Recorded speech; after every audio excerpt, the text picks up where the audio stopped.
What's up, horror fans? Welcome back to the channel. Today I've got a story that's going to make you never want to work a night shift again. This one comes from someone who reached out to me about their experience working security at a 24-hour gas station. And let me tell you, what happened to them on their first night is absolutely terrifying. Before we dive in, make sure to hit that like button and subscribe if you enjoy these kinds of stories. Trust me, you're going to want to stick around for this one because it gets seriously messed up. So our storyteller had never really believed in supernatural stuff.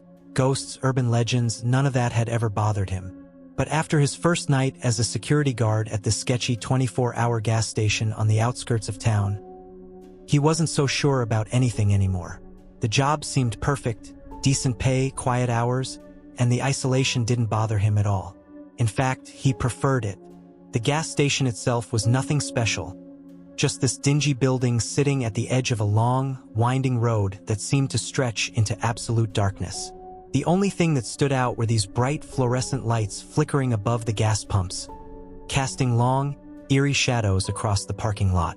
Inside was your typical gas station setup: aisles of chips and snacks, a small fridge with energy drinks and sodas, and a counter where his coworker Ray sat behind the register.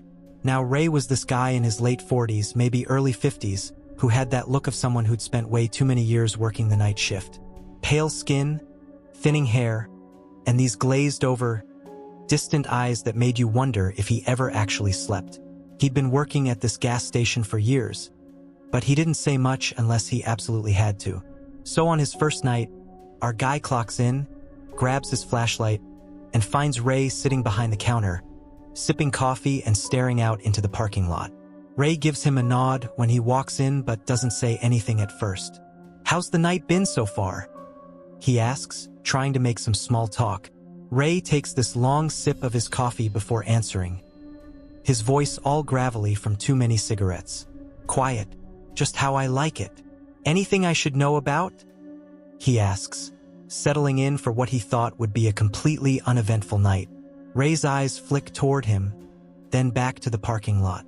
"Yeah, actually," he says slowly, "there are a few things you should know. Rules, mostly. The kind that will keep you out of trouble." Now our guy raises an eyebrow. "Rules like what?" Ray glances over his shoulder like he's making sure no one else is listening, then leans in closer. "I'll tell you about them through the night," he says. "It's easier that way. Some things you just need to experience to understand." And then Ray adds something that should have been a major red flag. "And one more thing, don't ask too many questions." The night passes slowly. Hours drag on, and apart from the occasional car pulling in to fill up, nothing much happens. Our guy makes his rounds around the parking lot, checks the perimeter, keeps an eye on the pumps. Ray stays behind the counter, always watching, always sipping his coffee. It's not until around 1 a.m. when Ray suddenly clears his throat. "There's something you need to know about," he says, his voice low and serious. "First rule." Our guy stops what he's doing and turns toward him. "If you see a little boy come in," Ray continues, "around 7 or 8 years old, wearing a red jacket, don't talk to him. Don't even acknowledge him. Just let him do what he does and leave. He comes around sometimes, usually late at night. But whatever you do, don't speak to him. If he asks you for help, ignore him." Our storyteller is staring at Ray, waiting for the punchline, but there isn't one. Ray is dead serious. "What happens if I talk to him?" he asks. Ray doesn't look at him. "You don't want to know," he mutters. Now guys, the thought of a little boy wandering around a gas station in the middle of the night is unsettling enough. But Ray's tone made it clear this wasn't just some normal kid. A few hours later, after another lull in activity, Ray speaks up again. "Second rule," he says without looking up. Our guy is restocking drinks in the cooler and stops to listen. "Stay out of the shadows," Ray continues. "If the lights flicker and go out, stay where it's lit. Don't walk into the dark corners. You might see things moving in the shadows, things that don't belong to anything. Whatever you do, don't follow them. They'll lead you somewhere you can't come back from." Our guy glances out the window at the flickering parking lot lights. They're old, barely working half the time, but Ray's tone makes him uneasy. "Have you seen the shadows?" he asks, curiosity getting the better of him. Ray shrugs, sipping his coffee. Once or twice. Don't care to see them again. Around 3 a.m., the gas station is completely silent. No customers, no cars, just the hum of those fluorescent lights overhead. Our guy is getting restless when Ray speaks up again. Third rule, he says. That door in the back of the station. The one marked employees only. Don't open it. Don't knock on it. Don't go near it. Just ignore it. It's better that way. Our storyteller frowns, looking toward the back of the station. There's this door there, old and scratched up with a faded sign that reads employees only. He hadn't really paid attention to it before. What's behind it? He asks, though he has a feeling he already knows Ray's answer. Don't know, don't care to find out, Ray replies. But sometimes you'll hear noises coming from back there. Scratching, tapping, maybe even voices. Ignore it. The door stays closed. The weight of Ray's words settles over him like a heavy blanket. The hours drag on. It's nearing 4 a.m. and fatigue is starting to set in. The hum of the gas station's lights, the soft hum of the refrigerator units, and Ray's occasional cryptic advice are all that keep him company. That's when Ray hits him with the fourth rule. Last thing you need to know for now, he says, his voice just above a whisper. The light in the parking lot, the big one near the pumps, make sure it stays on. If it goes out, you need to fix it right away. What happens if it goes out? Our guy asks. Ray sets his coffee cup down and gives him this hard look. If it goes out, they'll come. And you don't want them coming. He doesn't ask who they are. Sometime after 4 a.m., the gas station feels wrong. Our guy is stocking shelves when he notices Ray isn't behind the counter anymore. He hadn't seen him leave or heard him move. It was like he had just vanished. Ray! He calls out, stepping toward the counter. No answer. He looks around the gas station, checking the aisles, the bathrooms, even the perimeter outside, but there's no sign of him. The back door remains shut, and the shadows in the far corners of the station are dark and foreboding. A rising sense of dread fills him. Ray is nowhere to be found. The air feels thick, like it's pressing down on him, and a chill creeps up his spine. Suddenly, he remembers one of the rules, the shadows. He stays under the fluorescent lights, avoiding the dark corners, his heart racing. He doesn't know if he's broken a rule by looking for Ray, but something tells him he has. Then the parking lot light flickers. His stomach lurches and he sprints outside, fumbling with the switch on the side of the building. After a few agonizing seconds, the light sputters back to life, bathing the parking lot in that familiar glow. He exhales, his hands shaking. When he goes back inside, Ray is there, sitting behind the counter like he'd never left. Where the hell did you go? He demands, his voice louder than he intended. I couldn't find you anywhere. Ray doesn't look up from his coffee. You shouldn't have looked for me. What? That's the last rule, Ray says, his voice low and tired. If I disappear, don't look for me. The thing that comes back won't be me. Don't talk to it. Don't acknowledge it. Just pretend it's not there. Our guy stares at him, blood running cold. What the hell are you talking about? Ray finally looks up at him, his eyes empty, devoid of any emotion. You broke the rule. His heart pounds in his chest, confusion and fear swirling inside him. Is Ray messing with him? But how could this thing be telling him not to talk to it if it wasn't Ray? He backs away slowly, his mind racing. If this isn't Ray, then what is it? And why would it warn him about itself? The shadows in the corners of the station seem to shift, growing darker, stretching toward him.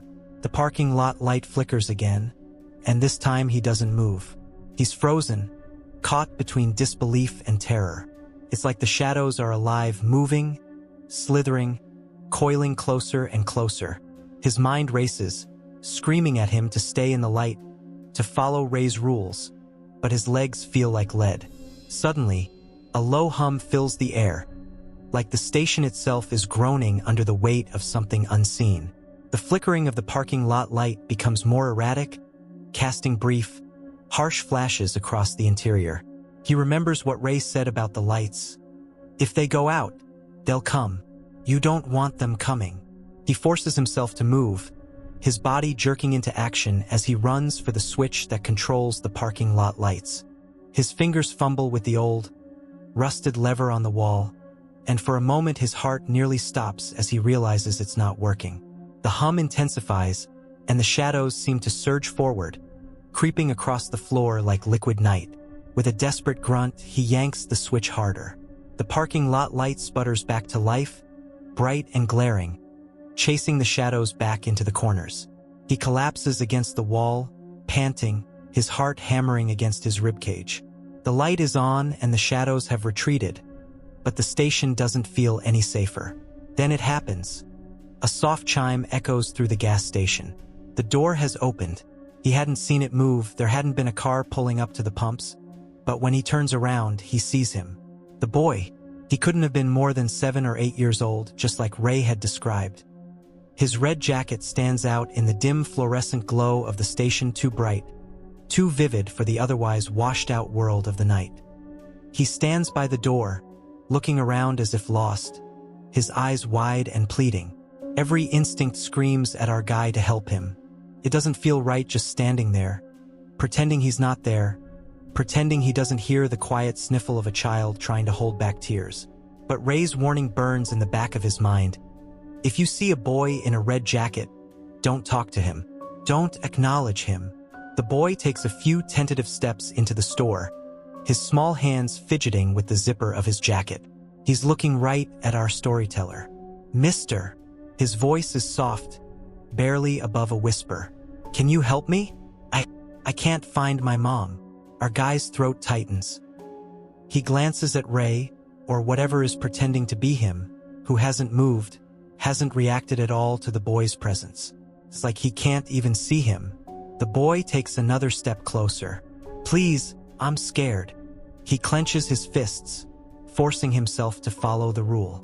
His pulse races, his mind fighting between the human instinct to help a child and the primal fear that tells him something is deeply wrong. "Why won't you help me?" The boy's voice is louder now, almost accusatory.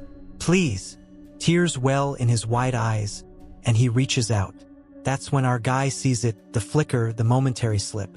The boy's face doesn't change at first, but in the dim light, he sees his eyes flash just for a second with something that isn't human, something cold and hollow. The smile that starts to creep across the boy's lips is wrong, too wide, too sharp. The boy lets out a soft whimper, his face contorting with mock sadness. "Why won't you help me?" But his voice has changed. It's not the voice of a child anymore. There's something deeper, something older beneath it. Our guy turns away, refusing to look at him, ignoring the chill that creeps down his spine as the boy's footsteps echo softly across the floor. The sound grows quieter until finally, the door chimes again. He's gone. But the night isn't over yet. Our storyteller leans against the counter, his nerves frayed. When he hears it, a soft scratching, barely audible over the hum of the station's lights. Ray had warned him about the door. "Don't open it, don't knock, don't go near it." But the sound continues, persistent and unsettling. It's not just scratching anymore. There's a faint tapping, like knuckles against wood. A soft, rhythmic knock. The knocking grows louder, more insistent, and his breath catches in his throat. He's not supposed to go near it, but something is there. Something is behind that door, and every second that passes feels like it's pulling him toward it. Suddenly, the knocking stops. Silence hangs in the air, thick and oppressive. But then the door creaks, just the faintest movement, as if someone had leaned against it from the other side. A voice, quiet and low, drifts through the door. "Let me out." He stumbles backward, heart pounding. The voice is faint, muffled, but unmistakable. Something is behind that door. The door creaks again, and the voice grows louder. "Please, let me out." His legs move on instinct. He bolts for the front of the station, his mind screaming at him to get away from that door. As dawn approaches, our guy thinks he's made it through the worst night of his life. The sky begins to lighten just slightly. Dawn isn't far off. He just has to make it through. But as he stands outside, keeping his eyes on the station's entrance, something else starts to feel wrong. The fluorescent lights inside flicker just for a second, but long enough for him to see it. Ray isn't sitting behind the counter anymore. The chair is empty. A cold sweat breaks out across his forehead as he scans the parking lot. There's no sign of him, no sign of anyone. Then the door creaks open behind him.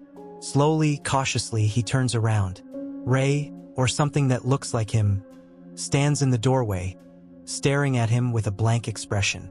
His eyes are glassy, distant, his skin pale. He doesn't move, doesn't speak. Our guy freezes, remembering the last rule. Don't talk to it, don't acknowledge it. This isn't Ray. Can't be. But if it isn't, then what is it doing there? And why had it come back? The thing takes a step toward him, and he backs away, keeping his eyes on the figure. The sun's first rays finally break over the horizon, pale light spilling into the parking lot. He keeps his distance, edging toward his car, refusing to take his eyes off the figure standing in the gas station's doorway. The night is over, he's made it through. As he drives away, leaving the gas station behind, the feeling of unease stays with him. He can't shake the thought, if that thing wasn't Ray, why did it tell him the rules? And more importantly, what else was it hiding from him? That was his last night at the gas station, and he doesn't plan on ever going back. Guys, this story absolutely terrifies me because of how methodical it all was. The rules, the warnings, the systematic way these supernatural entities seem to operate. It's like this gas station was some kind of testing ground for people's ability to follow instructions that could literally save their lives. What do you think was really going on at that gas station? Was Ray ever actually human? Or was he something else from the very beginning? And what would have happened if our storyteller had broken more of the rules? Let me know your theories in the comments below. If you enjoyed this story, smash that like button and subscribe for more terrifying content. And remember, if you ever find yourself working a night shift at a sketchy gas station, maybe ask about the rules first. I'll see you in the next video, and until then, stay safe out there.